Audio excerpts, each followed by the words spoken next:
personne, si je ne me trompe pas, est une personne tout aussi stressée. J'ai vu ce matin en train de répéter, donc c'est un peu rare, ok? Donc, ah non, non, non, non, non, c'est pas elle, c'est pas... Oh, purée, ma boulette. Elle a eu peur, avec attention. Elle a eu la peur de sa vie. Je suis désolé, je le referai plus jamais. On appelle Ahmed Abdelkayoum Yahi. Allah yabarak, quel nom? Il est où? Donc c'est un speaker junior. Tfaddal ma'ana. C'est le plus jeune. C'est le plus jeune. Ahmed, t'as quel âge? 16 ans. Ce qui me fait plaisir, c'est, je vais répéter ce que Boukal avait dit. Alhamdoulilah, l'Algérie, elle est entre de bonnes mains. Moi, à 16 ans, je pense que je savais même pas ce que ça voulait dire, leadership. Là, je viens de perdre 70 points de QI, donc je te laisse le micro. C'est ça notre objectif. Allez, on applaudit. Bonjour tout le monde. Je me présente, Ahmed Yahi, âgé de 16 ans, jeune lycéen en deuxième année langue étrangère.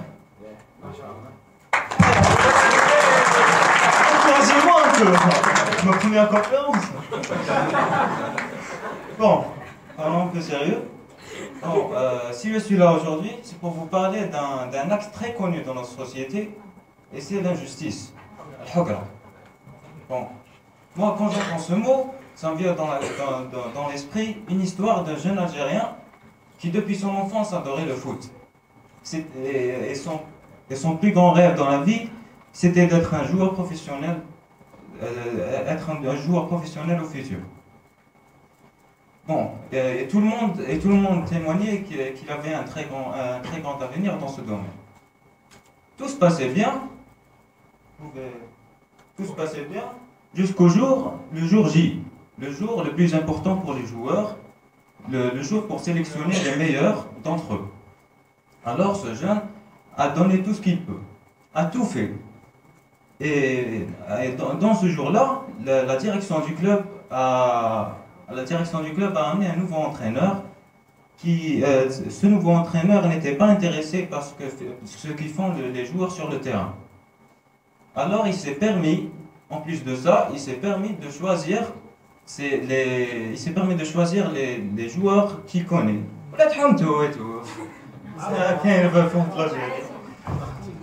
Bon, ce jeune dont je vous parle, il était très touché par cela, et il était surtout très énervé par cette injustice. Donc, il est revenu à la maison pour annoncer la mauvaise nouvelle à sa famille. Mais au lieu d'être encouragé par sa famille, ils ont fait le contraire, et ils l'ont découragé. Et c'est ce qui a poussé ce jeune à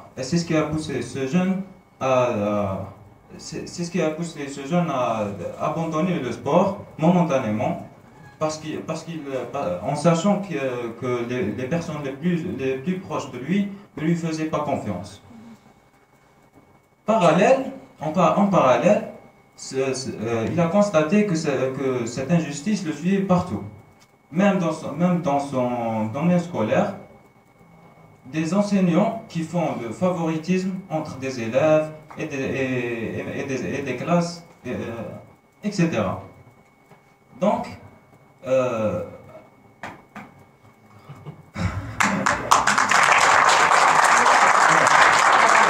favoritisme entre élèves et classes, et c'est ce qui a provoqué un sentiment douloureux pour ce jeune, qui a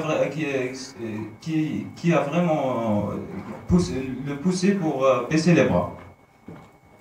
Eh bien, j'ai une question pour vous maintenant. Pensez-vous qu'il a vraiment baissé les bras? Non. Eh bien non. D'ailleurs, il est juste devant vous. Oui, c'est moi.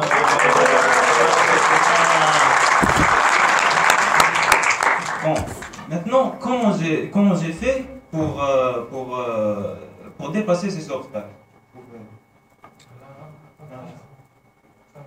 Bon, je me suis permis de vous raconter cette histoire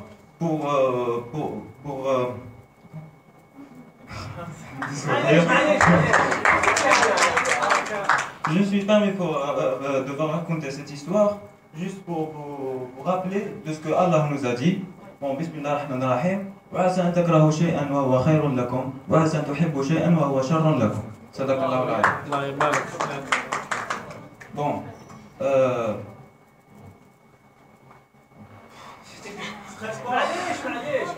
راك هايل راك هايل راك هايل. Bon, alors, comment j'ai fait pour passer ces obstacles? C'est simple, j'ai juste transformé le mot obstacle, le sens du mot obstacle, en un défi. Et pour gagner, pour relever et gagner ce défi, j'ai utilisé je me suis basé sur une expression très connue en Algérie, Sama Terleb le Kobeh. Alors,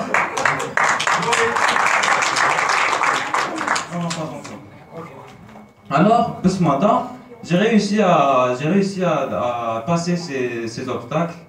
Et d'ailleurs, j'ai même passé des moments difficiles à cause de cette solution.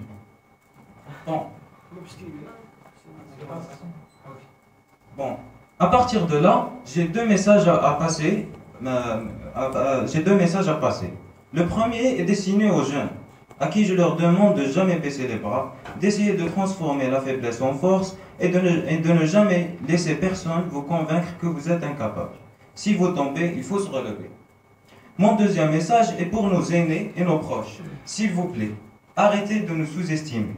Ne mettez pas nos compétences en doute et surtout, donnez-nous espoir en nous encourageant et en nous soutenant malgré nos défaites. Bon, je vais juste...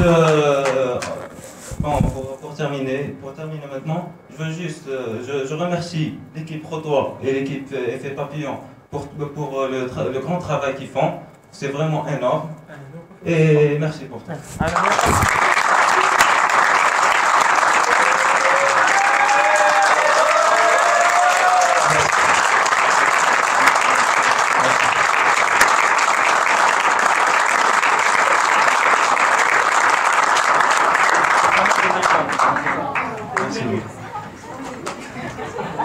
Crois-moi, si à ton âge j'aurais fait ça, je pense que maintenant j'aurais été vite.